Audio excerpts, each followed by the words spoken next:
ಧ್ರುವ ಸರ್ಜಾ ಅವರ ಸಿನಿಮಾದಲ್ಲಿ ರಚಿತಾ ರಾಮ್ ಅವರು ಕಾಣಿಸ್ಕೊಳ್ತಾ ಇದ್ದಾರಂತೆ. ಸುದ್ದಿ ಮಾತ್ರ ಜೋರಾಗಿ ಓಡಾಡ್ತಾ ಇದೆ. ಅದ್ರ ಬಗ್ಗೆ ಮಾತಾಡ್ಕೊಂಡ್ ಬರೋಣ. ಅದಕ್ಕೂ ಮುಂಚೆ ಎಲ್ಲರಿಗೂ ನಮಸ್ಕಾರ, ಎಲ್ಲರಿಗೂ ಕೆಡಿ ಸಿನಿ ಟಾಕ್ಗೆ ಸ್ವಾಗತ. ಐ ಹೋಪ್ ಎಲ್ಲರೂ ತುಂಬಾ ಚೆನ್ನಾಗಿರ್ತೀರಾ ಅಂತ ಭಾವಿಸ್ತಾ ಈ ವಿಡಿಯೋನ ಮುಂದುವರಿಸ್ತೀನಿ. After A long time Dhruva Sarja ಅವರು ರಚಿತಾ ರಾಮ್ ಅವರು ಒಂದು ಸಿನಿಮಾಗೋಸ್ಕರ ಕೊಲಾಬ್ರೇಟ್ ಆಗ್ತಾ ಇದಾರೆ. ಐ ಥಿಂಕ್ 7-8 ಇಯರ್ಸ್ ಆಯ್ತು ಅಂದ್ಕೊಳ್ತೀನಿ ಭರ್ಜರಿ ಸಿನಿಮಾ ಬಂದು. ಈ ಬಸ್ ಕೇಳಿ ತುಂಬಾ ಖುಷಿ ಆಯ್ತು. ಆದಷ್ಟು ಬೇಗ ಈ ಬಸ್ ಕೂಡ ನಿಜ ಆಗ್ಲಿ. ಸೊ ರೀಸೆಂಟ್ ಆಗಿ ಒಂದು ವಿಡಿಯೋ ಮಾಡಿ ಕೂಡ ಹಾಕಿದ್ದೆ. ಧ್ರುವ ಸರ್ಜಾ ಅವರು ಮುಂದೆ ಯಾರ್ಯಾರ ಜೊತೆ ಕೊಲಾಬ್ರೇಟ್ ಆಗಿ, ಯಾವ ಡೈರೆಕ್ಷನ್ ಅಲ್ಲಿ, ಯಾವ ಡೈರೆಕ್ಟರ್ ಜೊತೆ ಕೊಲಾಬ್ರೇಟ್ ಆಗಿ ಸಿನಿಮಾ ಮಾಡ್ತಾ ಇದ್ದಾರೆ ಅಂತ. ಸೊ ಆ ವಿಡಿಯೋ ಚಾನಲ್ ಅಲ್ಲಿ ಸಿಗುತ್ತೆ. ದಿಸ್ ವಿಡಿಯೋ ಚಾನಲ್ ಅಲ್ಲಿ ಖಂಡಿತವಾಗ್ಲೂ ಸಿಗುತ್ತೆ. ಒಮ್ಮೆ ನೋಡ್ಕೊಂಡ್ ಬನ್ನಿ, ಒಂದು ಕ್ಲಾರಿಟಿ ಸಿಗುತ್ತೆ. ಸೊ ಇವಾಗ ಬಂದಂತ ನ್ಯೂಸ್ ಹೇಳೋದಾದ್ರೆ, ನಮ್ಮ ಕೆರೆ ಬೇಟೆ ಸಿನಿಮಾದ ಡೈರೆಕ್ಟರ್ ಆದಂತ ರಾಜ್ಗುರು ಅವರು ಮತ್ತು ಧ್ರುವ ಸರ್ಜಾ ಅವರ ಕಾಂಬಿನೇಷನ್ ಅಲ್ಲಿ ಬರಬೇಕಾದಂತ ಸಿನಿಮಾಕ್ಕೆ ನಮ್ಮ ರಚಿತಾ ರಾಮ್ ಅವರು ಹೀರೋಯಿನ್ ಆಗಿ ಕಾಣಿಸ್ಕೊಳ್ತಾ ಇದ್ದಾರೆ ಅಂತ ಒಂದು ಬಸ್ ಓಡಾಡ್ತಾ ಇದೆ. ತುಂಬಾ ಜೋರಾಗಿ ಓಡಾಡ್ತಾ ಇದೆ ನ್ಯೂಸ್. ಇದಾದ್ರೆ ಖಂಡಿತವಾಗ್ಲೂ ತುಂಬಾ ಖುಷಿ ಆಗುತ್ತೆ ಅಂಡ್ ತುಂಬಾ ಒಳ್ಳೆ ಕಾಸ್ಟಿಂಗ್ ಅಂತಾನೆ ಹೇಳ್ಬೋದು. ಸೊ ಆದಷ್ಟು ಬೇಗ ಈ ಜೋಡಿ ಕೊಲಾಬ್ರೇಟ್ ಆಗಿ ಬರ್ಲಿ. ಒಂದು ರೂರಲ್ ಬ್ಯಾಕ್ ಡ್ರಾಪ್ ಅಲ್ಲಿ ಬರುವಂತ ಸಿನಿಮಾ ಇದು. ಕೆರೆಬೇಟೆ ಸಿನಿಮಾದ ರಾಜ್ಗುರು ಅವರು ಧ್ರುವ ಸರ್ಜಾ ಅವರ ಜೊತೆ ಮಾಡ್ತಾ ಇರುವಂತ ಸಿನಿಮಾ ಬಂದು ಒಂದು ರೂರಲ್ ಬ್ಯಾಕ್ ಡ್ರಾಪ್ ಅಲ್ಲಿ ಇರುವಂತ ಸಿನಿಮಾ ಆಗಿರುತ್ತೆ. So just imagine Dhruva Sarja ಅವರು ಹಳ್ಳಿ ಪಾತ್ರದಲ್ಲಿ ಯಾವ ರೀತಿ ಕಾಣಿಸ್ಕೊಳ್ತಾರೆ ಅಂತ.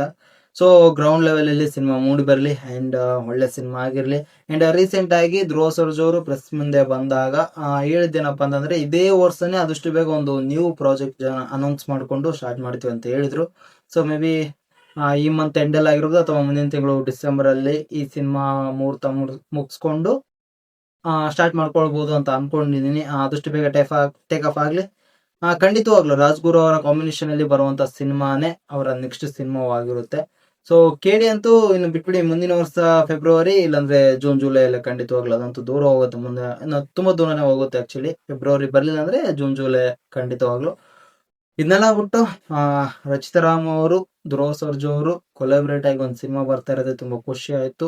ಸೊ ಆದಷ್ಟು ಬೇಗ ಇದು ನಿಜ ಆಗ್ಲಿ ಅಂಡ್ ಆದಷ್ಟು ಬೇಗ ಸಿನಿಮಾನ ಕೂಡ ಸ್ಟಾರ್ಟ್ ಮಾಡ್ಕೊಳ್ಳಿ ಧ್ರುವ ಸರ್ಜಾ ಅವರು. ಸೊ ಐ ಥಿಂಕ್ ಇವಾಗ ಟ್ರ್ಯಾಕಿಗೆ ಬಂದಿದ್ದಾರೆ ಧ್ರುವ ಸರ್ಜಾ ಅವರು ಅಂತ ತಿಳ್ಕೊಳ್ತಾ ಇದೀನಿ. ಒಳ್ಳೆ ಡೈರೆಕ್ಟರ್ ಜೊತೆ ಸಿನಿಮಾ ಮಾಡ್ತಾ ಇದ್ದಾರೆ. ಸೊ ಆ ವಿಡಿಯೋನ ಕೂಡ ನೋಡಿ ಒಂದು ಕ್ಲಾರಿಟಿ ಸಿಗುತ್ತೆ ಅಂತ ಹೇಳ್ತಾ, ವಿಡಿಯೋನ ಇಲ್ಲಿವರೆಗೂ ನೋಡಿದಂತ ಎಲ್ರಿಗೂ thank you so much. And video ಇಲ್ಲಿವರೆಗೂ ನೋಡಿದ್ರೆ ಅಂದ್ರೆ ಖಂಡಿತವಾಗ್ಲೂ ವಿಡಿಯೋ ಇಷ್ಟ ಆಗಿರುತ್ತೆ ಅಂತ ತಿಳ್ಕೊಂತೀನಿ. ವಿಡಿಯೋ ಇಷ್ಟ ಆದ್ರೆ ವಿಡಿಯೋಗೆ ಒಂದು ಲೈಕು. ಚಾನಲ್ ಅಲ್ಲಿ ನೋಡೋದಕ್ಕೆ ಹಲವಾರು ವಿಡಿಯೋಗಳು ಸಿಗ್ತವೆ ಅಂತ ವಿಡಿಯೋಗಳನ್ನ ನೋಡಿ, ಅಲ್ಲಿಯೂ ಇಷ್ಟ ಆದ್ರೆ ಚಾನಲ್ಗೆ ಸಬ್ಸ್ಕ್ರೈಬ್ ಮಾಡಿಕೊಂಡು ಸಪೋರ್ಟ್ ಮಾಡ್ತಾ ಇರಿ. ಆದಷ್ಟು ಬೇಗ ಒಳ್ಳೆ ವಿಡಿಯೋ ಜೊತೆ ಸಿಗ್ತೀನಿ ಅಂತ ಹೇಳ್ತಾ ಈ ವಿಡಿಯೋನ ಇಲ್ಲಿಗೆ ಮುಗಿಸ್ತಾ ಇದ್ದೀನಿ.